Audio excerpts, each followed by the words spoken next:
The biblical manuscripts have variants, and questions can be asked about their transmission through history, but these questions should not be discussed in public. It's not wise. They should only be discussed in private. I'm just kidding. Who do you think I am? Some Muslim scholar? And I would never bring it up in public.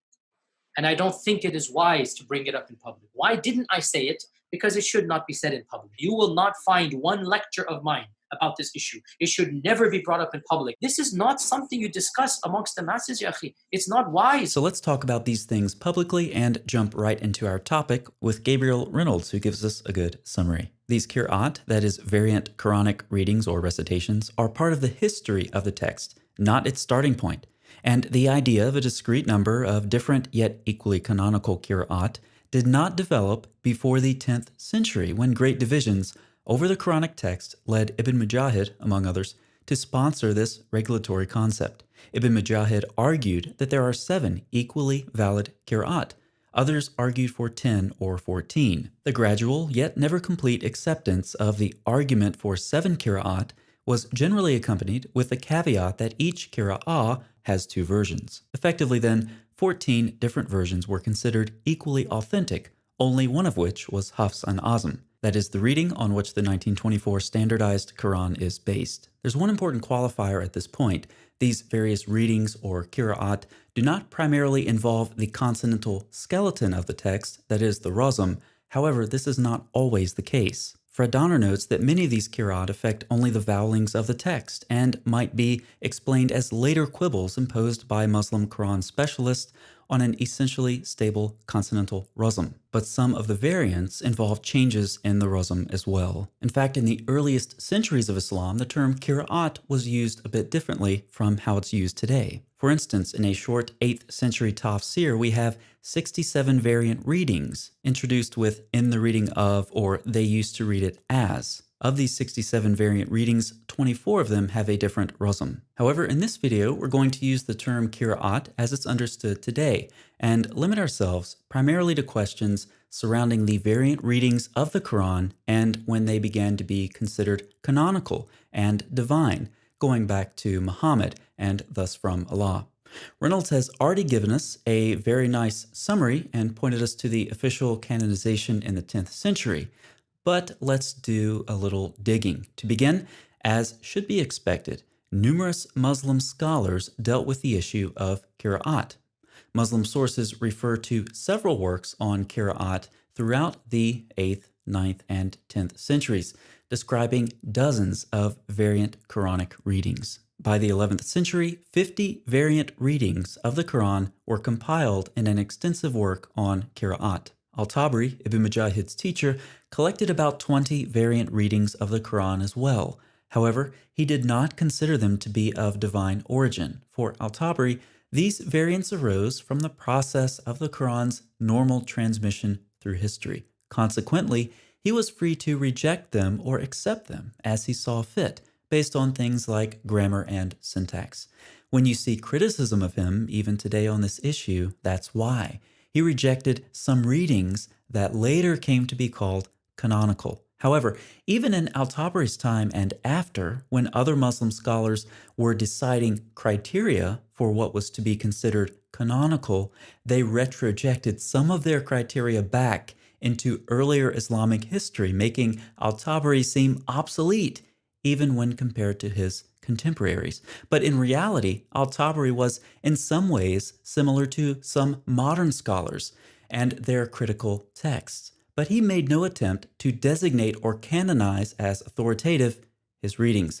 Ibn Mujahid therefore marks a paradigm change, since before him, out of all of the works on Qira'at, there doesn't seem to be any concern for limiting the readings of the Quran to a specific number. And while Ibn Mujahid does limit the number of readings, he does not appear to argue that the readings he canonized are of divine nature. Shadi Nasser says, Ibn Mujahid observes that the scholars' disagreement on the different Qira'at is similar to their disagreement on the legal rulings. In other words, in the same way that some Muslim scholars differed on legal matters, which ultimately, of course, gave rise to different legal schools within Islam, They also disagreed on variant Qurans. No one argues that all the different legal rulings by the four legal schools are canonical and absolute, and that the differences among the various legal schools are of divine nature.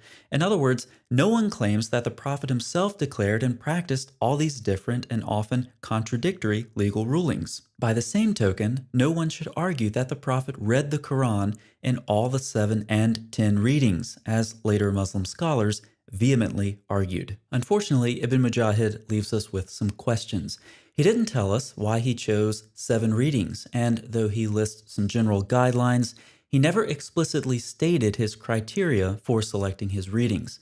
Nevertheless, Ibn Mujahid chose his readers, 1 each from Mecca, Medina, Damascus, Basra, and 3 from Kufa, due to a complex situation there, for a total of 7. And in doing this, he did not argue that these readings were revelation. That is a fallacious assumption made by some later scholars.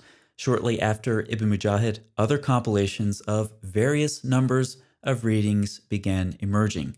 Later on in the 14th century, the great Qira'at scholar Ibn al-Jazari canonized 3 additional readings, but then changed his mind a couple of decades later. As one would expect, Ibn Mujahid's decision was met with some criticism, and some of it was quite harsh. One criticism is that in choosing 7 Qira'at, Ibn Mujahid could confuse uneducated Muslims, making them think that the 7 Qira'at were the same as the 7 Ahruf. Confusion I still see today from Muslims on my channel. Perhaps that criticism of Ibn Mujahid was valid.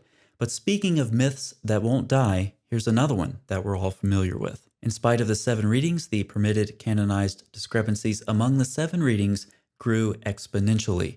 Muslim scholars wanted to limit the variants, but these kept multiplying. Subsequently, the scholars wanted to justify these variants by attributing them to different aspects of the Arabic tribal dialects. The variants are just different dialects. Yes, we've heard that before. Throughout the centuries after Ibn Mujahid's canonization, debates continued over which readings should be used, how many there actually were, and how the Qira'at were transmitted. In other words, how sound are the isnads?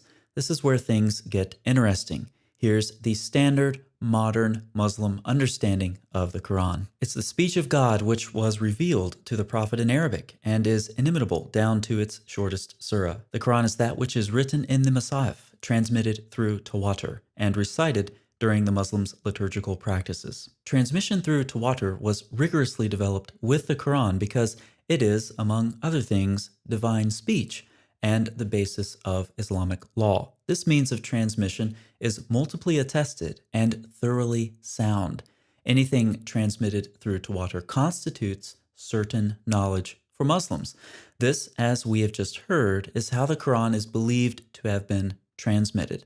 However, several Muslim scholars have argued strongly that this is not correct. Al-Zarkashi says that some late scholars have claimed that the 7 readings are transmitted through tawatur only among the generations of readers and transmitters between the eponymous readers and their students. However, tawatur cannot be verified among the generations between the Prophet and the eponymous readers. The isnads of all the eponymous readers down to the Prophet are single chains of transmission, where the conditions of tawatur cannot be established with such isnads. His answer to this problem is a common one, simply appealing to the authority of the consensus. According to al-Shawkani, people have claimed that each one of the 7 and the 10 readings is mutawatira. However, there has not been one single proof for such a claim, because all these readings were transmitted through single ahad transmissions. This is obvious for those who are knowledgeable in the study of isnad. Shadi Nasser states that the legal experts never had a solid proof or sound argument for such claims, that is the tawatur of the Qira'at. Yet they had to establish the tawatur of the canonical readings in order to meet the requirements of their theoretical framework regarding the authority and absoluteness of the Quran as a divine text and as a primary source of law. The problem is obvious, but it was never addressed directly. Very few people, regardless of their integrity and probity, transmitted the canonical readings. Let's pause for a brief excursus. At this point, you may be noticing some similarities between Quran and Hadith transmission. For example, modern Muslims very frequently claim that the Quran's readings were transmitted orally through their respective isnads. And in fact, among the early Muslims, some variant readings were evaluated like hadith in terms of their authenticity. Ibn Mujahid believes some variant readings are wrong, others are awkward and cannot be properly justified. The variant readings of the Quran are each different in terms of strength, validity, proper justification, and their relative acceptance among the reciters. Christopher Melchert compared Quran and Hadith transmission and makes some interesting observations. With respect to Ibn Mujahid specifically, he notes that Ibn Mujahid appears to have been careless about chains of transmission himself, omitting to mention links in his account of his own chosen 7. He describes how al-Suyuti lays out rules for reckoning the quality of different isnads for the recitation of the Quran, and states at the end that no one else had done this before him.